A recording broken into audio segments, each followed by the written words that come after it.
Orlando First Johnson here, and this is the Engineer Freestyle Podcast. Today's topic, let's see. I have a few here. Let me check real quick. Oh, this is a good one. Are record labels the devil? I'm going to hold off my answer just yet. I'm not gonna say my answer just yet, but let's talk about a few label things. I worked at a label. It was fun. I had fun, and there's moments I didn't like.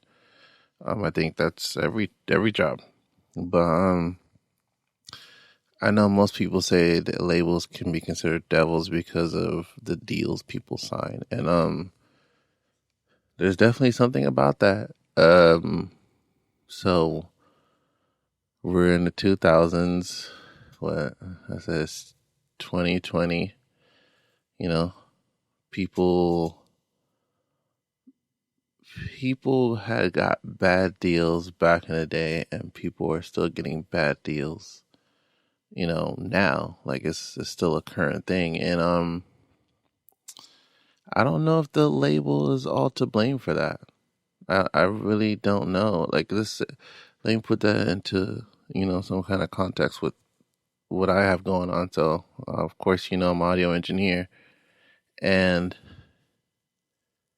if somebody offers me to mix a record, and they're saying all they have is 150, and I'm asking for more than that. Like I say, if I'm at the time I'm asking for like 400 or something, and somebody offers me 150, is it their fault that I take the 150, or is it my fault?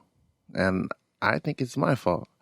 If I say okay, that's me agreeing to what the offer was. I wasn't forced. Nobody had a gun to my head. I didn't need to do it, but I chose to do it. So I think that's kind of the same thing when it comes to record deals. Do I think labels can be very deceiving? Yeah, anybody can be very deceiving. Like even when you go to a car dealership, they have all these top cars. They have these show floor cars, and they look like super amazing. And you're just like, oh man, I want one of those. But they go to the back and get yours, and you realize that it doesn't look as good as a showroom floor car.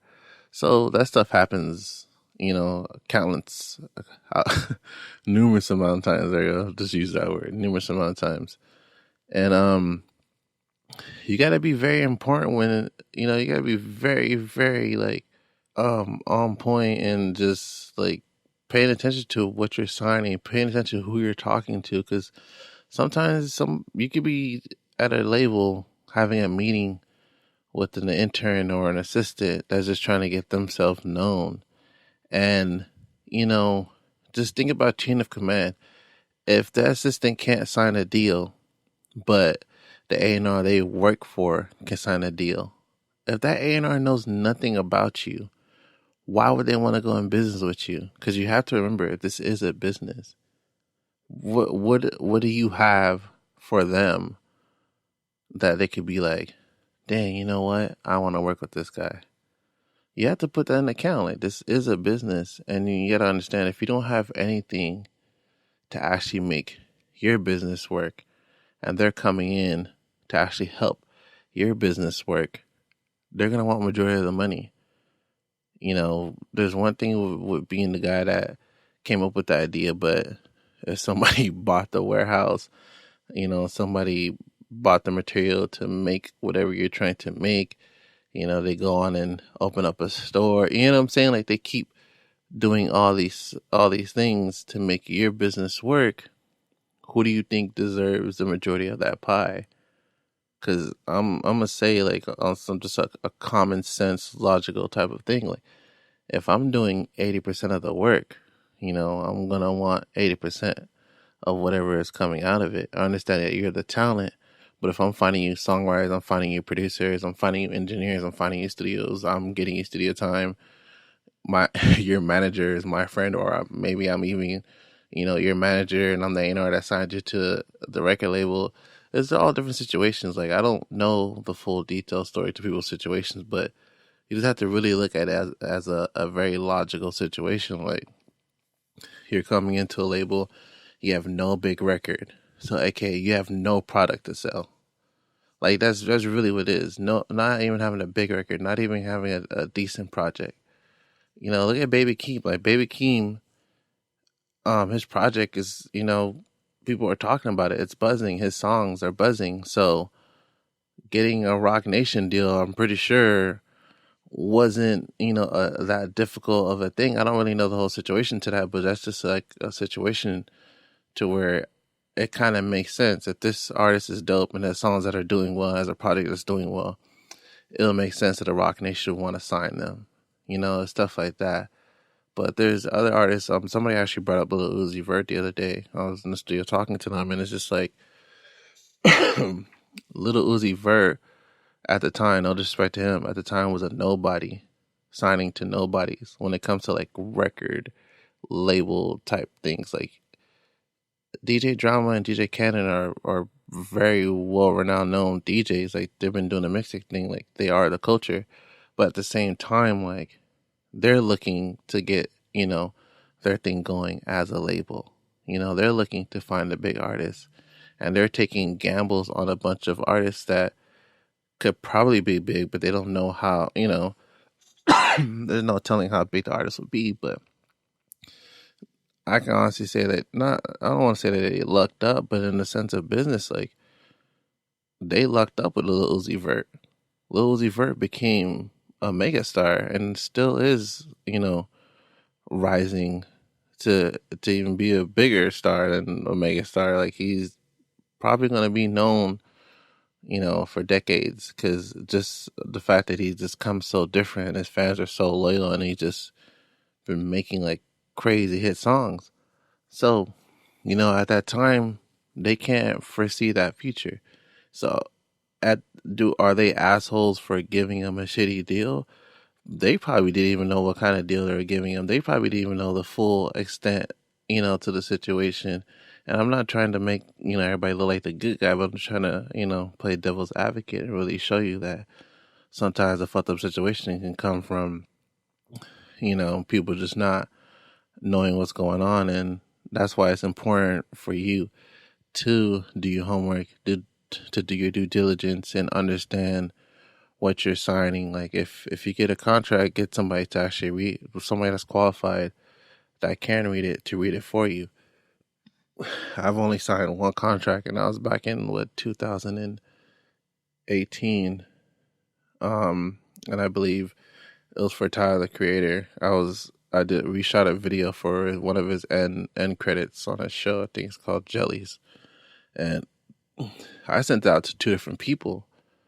I made sure that they read the contract. One person was like, "You need to ask for more money," and it's just like simple things like that. Like get people that are already in the business, that have done business like that, and ask for their advice. Like, don't be scared. You're being scared to ask somebody for advice for something that could possibly change your life forever, for good or bad. Because if you sign that contract, and like I said, you're nobody, you have nothing going for you. You sign a contract, and you're like, oh yeah, you can take whatever percentage you want because I just want to get my career started. And I just need help to get my career started. They're literally going to take whatever they can take. That's a part of business that people really don't like. Like, not everybody is in it to make sure that everybody wins. Like, some people are just there to get as much as they can.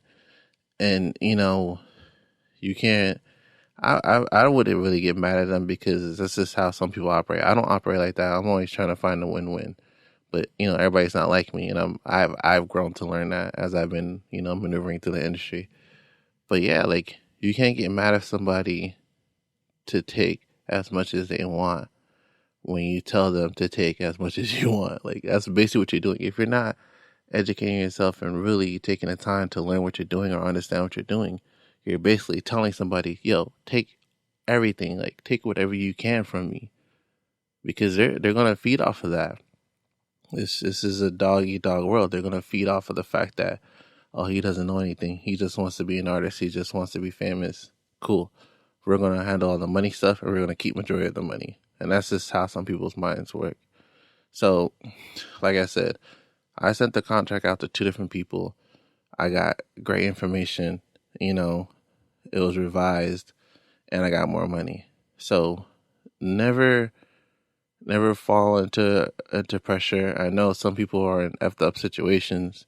Like I've met artists that, you know, were living in houses with 7 people, 1 bedroom, and they were just trying to help their family. And I so understand that. But the importance of knowing what's on your contract is vital. Like you have to understand that you need to know why having a manager is important, why having, you know, an entertainment lawyer or anybody that knows something, not somebody that you trust that knows something. Let me clarify that, because this is very important. Because people are always looking for the loose ends. People are always looking for the loophole. People are always looking for that gray area, and they're going to exploit it. And that's just how they are. And that's just the business, because, you know, hurt people hurt people. So they probably got shitty deals back in the day, and they're looking at you like, oh, now it's my time to recoup from my shitty deal. There's numerous amount of reasons. I'm not trying to like sit here and make it seem like, you know, one shoe fits all. But yeah, man, you just have to be on point. You have to really pay attention to what's going on. And so I've been rambling, but my answer to is, if a label is the devil, record labels are not the devil.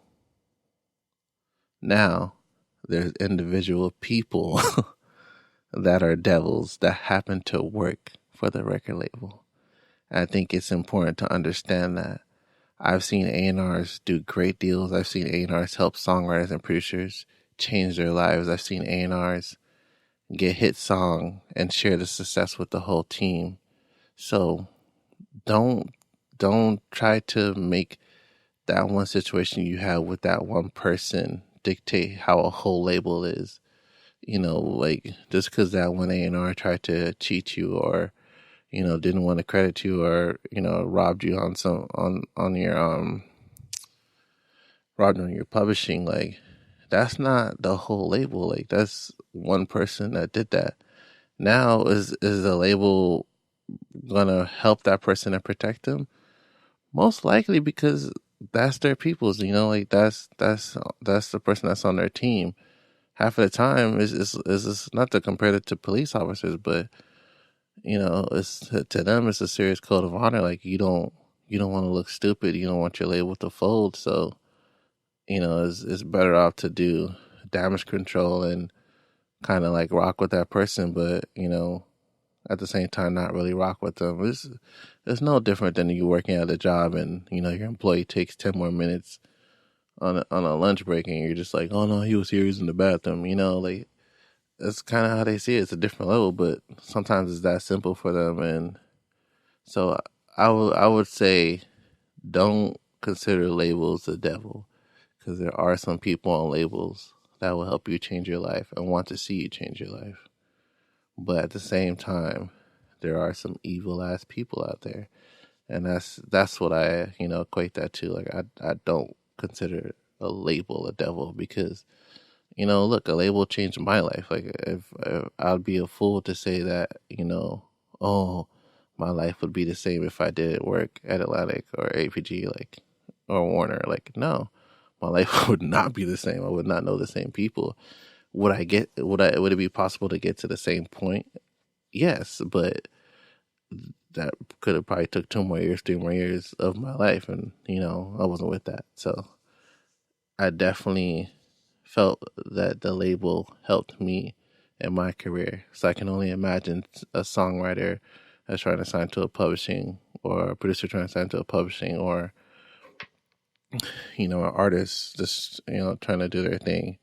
It could definitely help change theirs. So don't look at the labels as a bad guy, man. You know, like just be very particular on what you're signing. Be very just be on point, man. Really pay attention to what's going on, because you have to see that as a life-changing situation.